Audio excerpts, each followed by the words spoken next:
रहती है, समझ की बातें रहती है, लेकिन उसको फेंक ही दिया जाता है। क्यों? इसलिए फेंक दिया जाता है, मन भी उसे फेंक देता है, क्योंकि वो जानता है कि इस ज्ञान का आगे कोई मेरे लिए मार्ग नहीं, इसलिए उसको फेंक दिया जाता है। लेकिन सद्गुरु का कोई ज्ञान है, उसको आदमी सुमरन करता है। वो मेरे को भूल न जाए, मेरे को भूल न जाए, मेरे को भूल न जाए, उसको सुमरन करता है। लेकिन कोई अखबार के ज्ञान को सुमरन नहीं करता है, क्योंकि अखबार के ज्ञान से कभी मुक्ति का द्वार खुलने वाला नहीं है, इसलिए वो सुमरन में नहीं आता। गुरु के ज्ञान से आगे का अंधकार दूर होगा, इसलिए उस आदमी उसका सुमरन करता है कि मेरे स्मरण में रहे, मैं इसे भूलूं ना, मैं इसे बिसर ना जाऊं, इसलिए उसको वो सुमरन करता है, याद करता है। अहरनिश प्रतिपल वो मेरे स्मृति में रहे, साधन में रहे, इसलिए वो सुमरन में चला जाता। इतना अंतर है ज्ञान ज्ञान, इतना भेद है ज्ञान ज्ञान का। और इसीलिए सद्गुरु के ज्ञान से इस जीव को जो द्वार मिलता है, मार्ग मिलता है, इसलिए उस ज्ञान को अनुभव का ज्ञान कहते हैं। इसलिए साहिब सद्गुरु कबीर साहिब का ज्ञान जो है वो आदि संदेश ज्ञान था, जो आदि से वो ज्ञान लेकर साहिब आए थे, संदेश लेकर आए थे, क्योंकि उसको यहाँ इस जगत में शिक्षा से नहीं पाया गया। इसलिए साहिब कहते हैं न, मसी कागज छुओ नहीं, कलम को नहीं।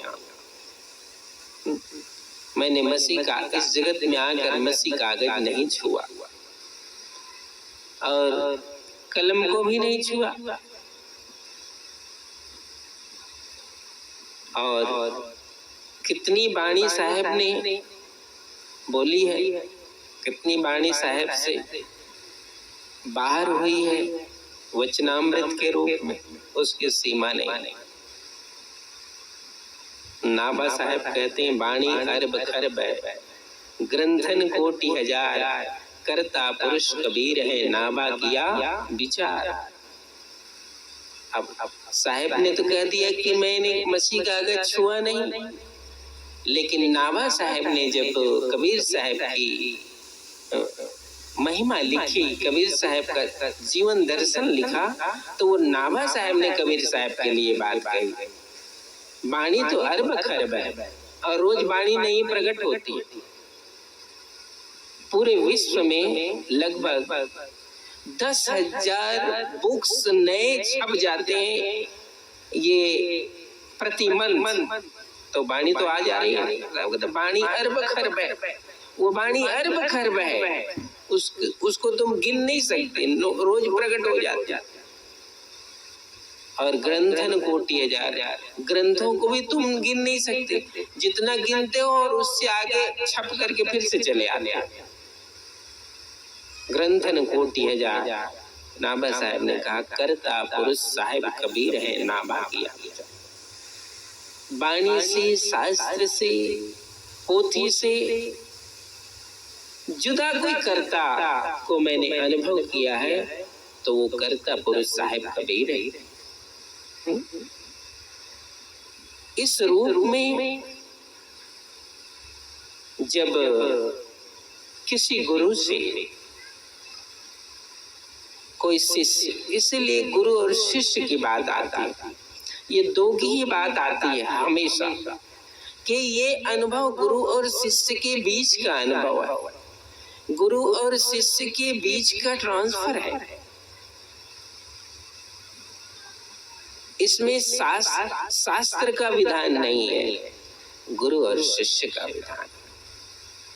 और उस तल पर, उस धरातल पर जब कोई शिष्य गुरु के उस ज्ञान को अनुभव करता है, उस ज्ञान को पाता है, फिर वो पुस्तकीय ज्ञान से परे हो जाता है, पुस्तकीय ज्ञान से वो ऊपर उठ जाता है। इसलिए इसको साधन कहा जाता है। ये साधन किसके लिए है? ये साधन जीव के लिए, जीव की गति के लिए, जीव की मुक्ति के लिए, जीव के कल्याण के लिए जो साधन है वो गुरु से उस शिष्य को मिला, वो प्राप्त किया, इसलिए उसको गुरुमुखी ज्ञान कहा जाता है। अब अड़चन क्या होता है जगत में? गुरुमुखी ज्ञान को धारण करके शिष्य को जीवन में जब चलना पड़ता है तो पोथी और पत्रा का ज्ञान, वेद और शास्त्र का ज्ञान उसके आड़े आ जाता है, समस्याएं खड़ी हो जाती हैं। ये समस्याएं क्यों खड़ी हो जाती हैं? क्योंकि जगत में जीवन यापन करना है, इसलिए वो खड़ी होती है। क्योंकि जगत के लोग, अधिकतर लोगों का गुरु का ज्ञान नहीं है, शास्त्र का ज्ञान है। लेकिन उस एक शिष्य को शास्त्र का ज्ञान के बाद गुरु का ज्ञान है। अब गुरु का ज्ञान उसका अनुभव बन चुका है, गुरु का ज्ञान उसके रग रग में सत्य की तरह अनुभूत हो चुका है। इसलिए अब उसके जीवन यात्रा में और संसार के जीवन यात्रा में, संसार की भीड़ में बड़ा फर्क हो गया। उसकी नैया अकेली है संसार में। संसार में भी बहुत सी नैया है, नाव है, लेकिन उसकी नैया अकेली है। उसकी नैया सदगुरु के ज्ञान के साथ चल रही है और संसार की नैया संसार के ज्ञान के साथ चल रही है। इसमें दोनों में फर्क पड़ गया। इसीलिए वो शिष्य जीवन इस जगत की यात्रा में अकेले हो जाता है और सारे दुश्मन हो जाते हैं, हो ही जाते हैं। गुरु भक्त का सभी दुश्मन है, क्योंकि उसका ज्ञान और जगत के ज्ञान में जमीन और आसमान का अंतर है। उसका ज्ञान तो गुरु ने अनुभव से प्रकट कर दिया है। संसार के पास पोथी का ज्ञान है, समाज का ज्ञान है, लोक का ज्ञान है, वेद का ज्ञान है, सब ज्ञान है, लेकिन गुरु का अनुभव का ज्ञान उसके पास नहीं है और इसके पास गुरु का ज्ञान है। इसलिए हमेशा जगत से कभी भी लड़ाई हुई किसी भक्त की तो इसी रहस्य के कारण लड़ाई हुई, दूसरा कोई कारण नहीं। इसी रहस्य के कारण लड़ाई होती है। इसलिए जगत कहे भगत पागल और भगत कहे जगत पागल है? भगत को जगत के लोग पागल समझते हैं और जगत के लिए भगत पागल हो जाता है। देखो, इसी संसार में दिखाई पड़ना, चलना फिरना, जीवन यापन करना अब उस व्यक्ति के लिए बहुत कठिन हो जाता है। बहुत कठिन, थोड़ा मोड़ा कठिन नहीं, बहुत कठिन। क्योंकि उसके लिए गुरु के जो अनुभव ज्ञान है वो तो मेरा मार्ग बन चुका है, मेरी दृष्टि बन चुकी है। अब मैं कहाँ जाऊं, मैं क्या देखूं, क्या करूं? मेरे लिए तो वो मार्ग है, लेकिन जगत को वो मार्ग दिखता नहीं। जगत की भीड़ तो अपने ज्ञान को सही कहता है, लेकिन एक शिष्य, एक साधक सदगुरु के ज्ञान को मानता है। इसलिए बहुत भेद है। मैंने सुना है कि ये महंत गोपाल साहब के शिष्य लोग आए हैं। महंत गोपाल साहब को उनके गुरु का ज्ञान मिला, तो जब वो अपने गुरु के ज्ञान कहते थे, लोग उनको मारते थे, उनका अपमान करते थे। क्यों ऐसा होता था? क्योंकि जगत के लोगों को समाज, पोथी और केवल शास्त्र का ज्ञान नहीं था, गुरु का ज्ञान नहीं था। उनको गुरु का ज्ञान था, शास्त्र के ज्ञान को उसने परवाह नहीं की। इसलिए ये अड़चन पैदा हो। और आज भी जब भी अड़चन, एक भक्त के जीवन में जब भी अड़चन आता है तो इसी रास्ते से अड़चन आ जाता है, दूसरा उसका रास्ता, इसी रास्ते से अड़चन आ जाता है। क्योंकि वो तो गुरु के ज्ञान को देखकर दृष्टि आगे बढ़ाता है और जगत के लोग जगत के ज्ञान को देखकर दृष्टि आगे बढ़ाते हैं, इसलिए दोनों में बनता नहीं। कबीर साहब ने इसीलिए कहा, तेरा मेरा मनुआ कैसे एक हो, तेरा और मेरा मन कैसे एक होगा। तू कहता कागज की लेखी, मैं कहता आँखन की देखी, तेरा मेरा मनुआ कैसे एक हो। मैं कहता सुलझावत रही हो, तू जाता अरझाई, मैं तो सुलझाने का रास्ता दिया, लेकिन तुम बार बार उसको उलझाते हो, बार बार उलझ जाते हो, इसलिए अब तेरा मेरा मनुआ कैसे एक हो। तेरा और मेरा मार्ग इसलिए एक नहीं है। इसलिए ये कठिन से कठिन जो मार्ग है, साधन है, एक शिष्य की बड़ी से बड़ी परीक्षा की वजह बन जाती है। जगत की यात्रा, संसार की यात्रा, और उसे संसार को न हराने की फिक्र होती है। उसको वास्तव में कोई फिक्र नहीं होती है कि मैं संसार को हराऊं। जरूरत भी महसूस नहीं करता मैं संसार को हराऊं, क्योंकि उसकी दृष्टि में हारे हुए को हराने का कोई मूल्य नहीं है। उसकी दृष्टि में संसार हारा ही हुआ है, क्योंकि उसके गुरु का भेद नहीं है उसके पास। इसलिए उससे उसको कभी फिक्र नहीं होता। लेकिन जगत के लोग अवरोध पैदा कर देते हैं, समाज में, व्यवहार में, लोक में, जगत में हमेशा अवरोध पैदा करते हैं एक अनुभवी और ज्ञानी पुरुष के मार्ग में। हमेशा जब से ये ज्ञान की प्रवाह चली है, जब से ये ज्ञान की प्रवाह चली है, तब से ऐसा होता है। और बड़ा आदर्श तो ये है कि गुरु का ज्ञान तो कोई को प्राप्त होगा।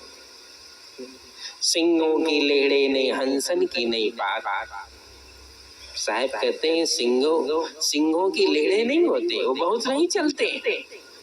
हंसों की बहुत पंक्तियां नहीं होती है। दूसरे पक्षी तो पंक्तियों में चलते, झुंडों में चलते। गुरु भक्त की कोई पंक्ति नहीं होती, शिष्य की कोई पंक्ति नहीं होती, वो अकेला ही होता। क्योंकि गुरु के ज्ञान का वो अकेला अनुभवी है। सब अनुभवी नहीं है, वो अकेला अनुभवी है। इसलिए हमेशा इस जीवन की यात्रा में उस शिष्य का संघर्ष ही रहता है। और संघर्ष के साथ ही वो अपने जीवन को इस जगत की यात्रा से अंतिम मुकाम तक पहुंचा देता है। वो गुरु कृपा से पहुंचाता है। इसलिए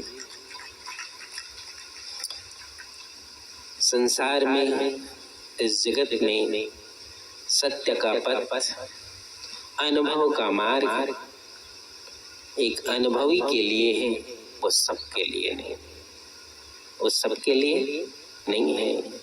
हाँ, कोई अनुभवी होना चाहता है, कोई सत्य को जानना चाहता है, तो शीश दिए जो गुरु मिले तो भी सस्ता जान। इस जगत के शीश को तो देना ही पड़ता है। जगत ने जो शीश दिया है, ये जीवन दिया है, उसको देना ही पड़ता है।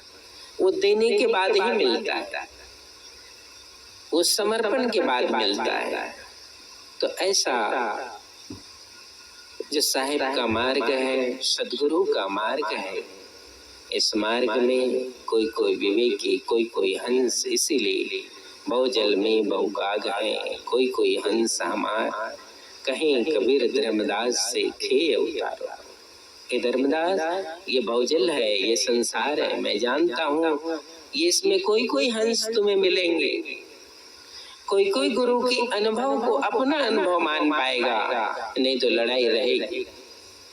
गुरु के अनुभव ज्ञान और लोक ज्ञान की लड़ाई हमेशा रहती है, शास्त्र ज्ञान की लड़ाई रहती है, लेकिन अनुभव ज्ञान शास्त्र ज्ञान से परे होता है। इसलिए बहुत कृपा होती है, जन्मों जन्मों का पुण्य होता है, तब उस सदगुरु की कृपा के साथ ज्ञान प्राप्त होता है और उसका ध्येय, धारणा, संबंध सब कुछ सदगुरु की कृपा से सफल हो जाता है। इसलिए ये वार्ता, ये सत्संग, ये सदगुरु का ज्ञान हजारों, लाखों, करोड़ों के